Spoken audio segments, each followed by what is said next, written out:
Ka'ab bin Malik radhiyallahu taala anhu. Ka'ab bin Malik ini sahabat Nabi sallallahu alaihi wasallam, asli penduduk Ansar, penduduk Madinah. Beliau ini sempat menjadi isu di Madinah itu ketika beliau tak ikut perang Tabuk. Orang seluruhnya ikut perang Tabuk, tapi Ka'ab bin Malik tak ikut perang Tabuk. Ada 3 orang teman Ka'ab bin Malik tak ikut perang Tabuk. Bukan karena ingkar kepada Rasulullah, bukan tak suka dengan syariat, bukan murtad, bukan.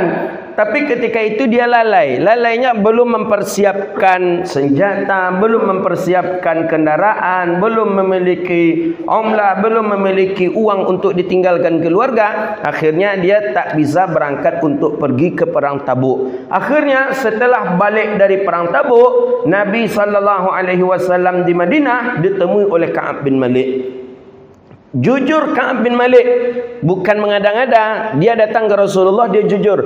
Aku datang ke sini ya Rasulullah, menyampaikan aku tak ikut perang sebenarnya seluruhnya karena kelalaian aku ya Rasulullah. Bukan karena aku capek, bukan karena aku tua, bukan karena aku tidak dicari alasan-alasan yang lain, karena jujur saja. Memang aku lalai ya Rasulullah. Kata Nabi, dah. Kata Rasulullah sallallahu alaihi wasallam kepada para sahabat, tak boleh berbicara dengan Ka'ab bin Malik. Berapa lamanya? 40 hari lamanya. Lama itu. Orang tak boleh bicara. Nabi melarang. Kalau Nabi melarang, kalau kita lakukan juga berarti maksiat kita kepada Rasulullah sallallahu alaihi wasallam. 40 hari lamanya. Lama yang 40 hari itu tidak Nabi yang menentukan. Kata Rasulullah, tak ada yang boleh berbicara dengan Ka'ab bin Malik. Itu saja kata Rasulullah. Tiap hari malulah, merasa disudutkanlah seperti itu. Itu hukuman bagi orang yang tak mau berangkat perang. Dan dia tidak murtad.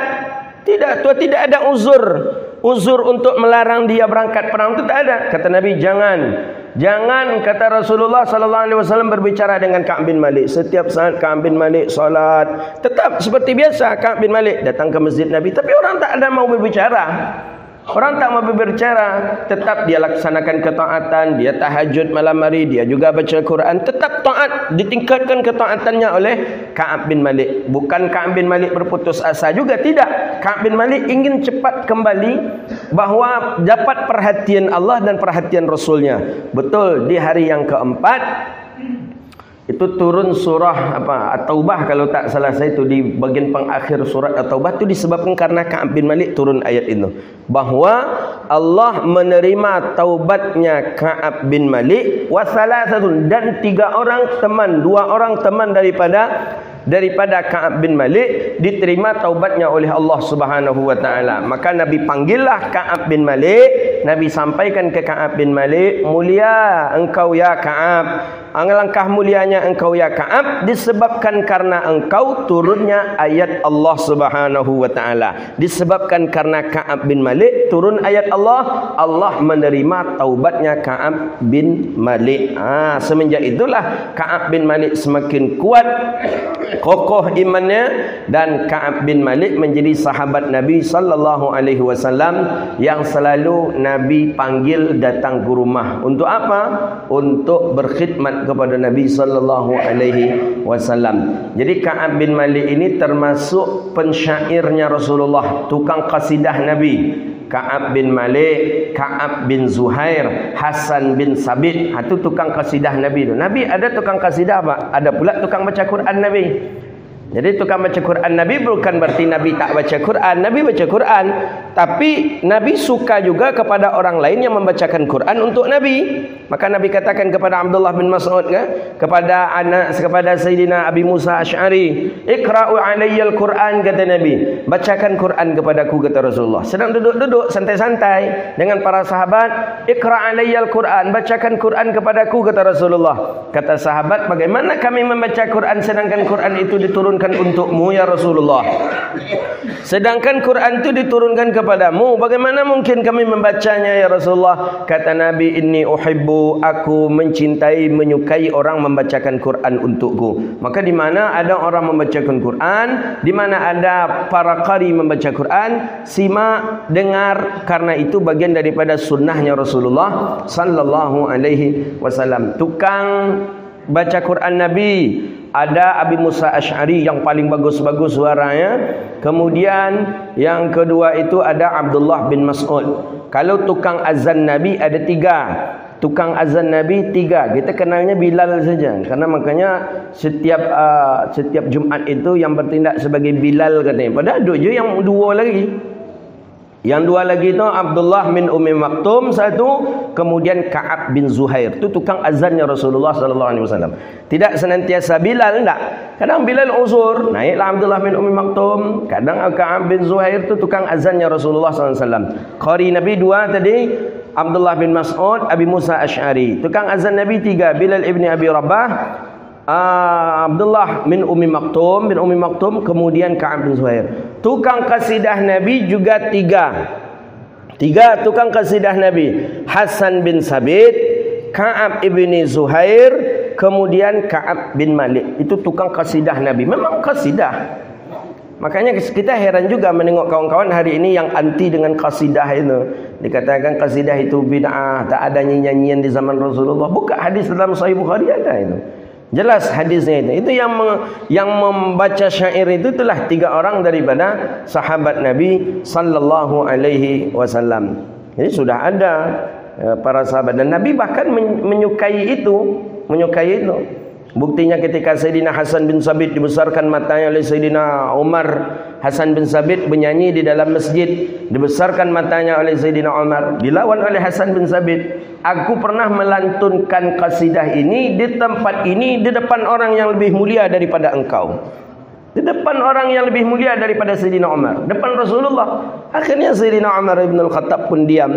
Bahawa dalil-dalil qasidah tu banyak sekali, banyak. Makanya sampai hari ini ya, didikan masyayikh kami kepada kami, baik waktu ngaji di Azhar, di Mesir, di Sudan, sampai di Makkah, biasanya dalam majlis itu dipakai kompang gitu. Memang pakai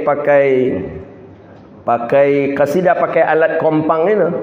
Itu rebana, itu memang sunnah hukumnya, dan memang disepakati oleh para ulama itu dibolehkan. Bukan perkara haram gitu.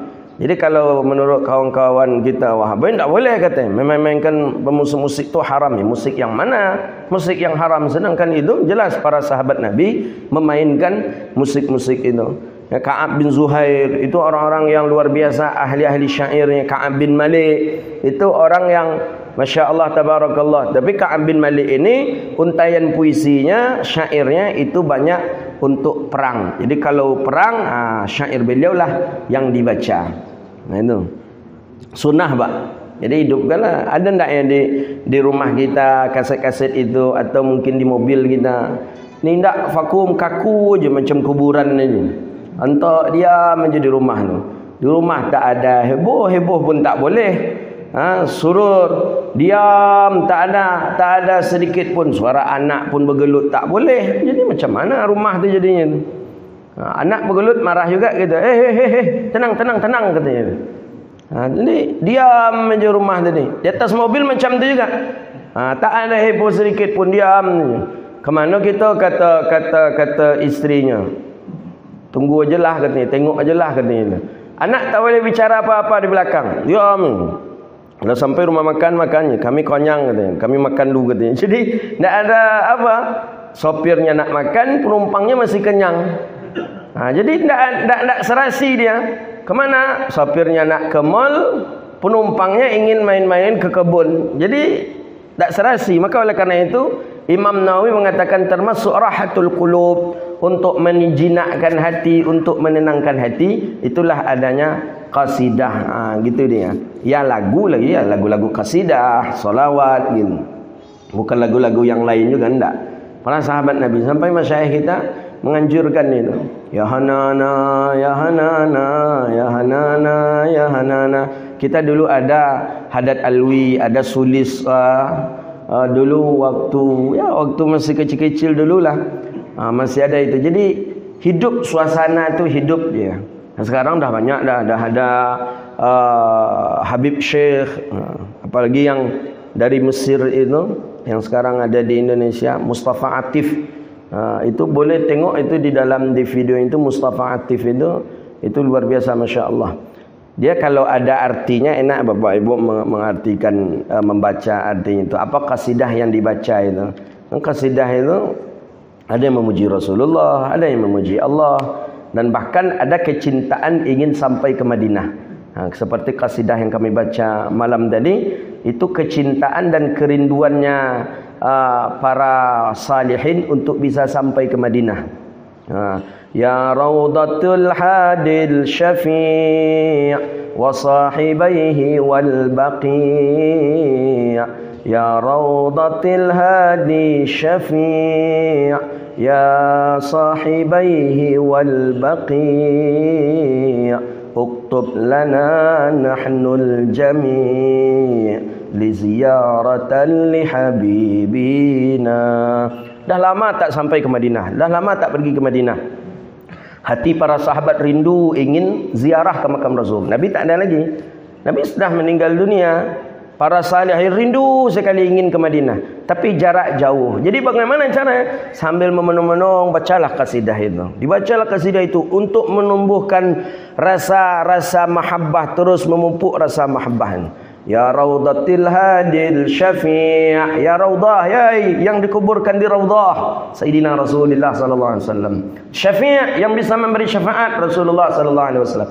Ya sahibaihi wal baqi', ya sahibaihi wal baqi', ya sahib ya Rasulullah wal baqi', ay orang-orang yang ada di Baqi'. Uktub lana nahnul jami' li ziyaratan li habibina.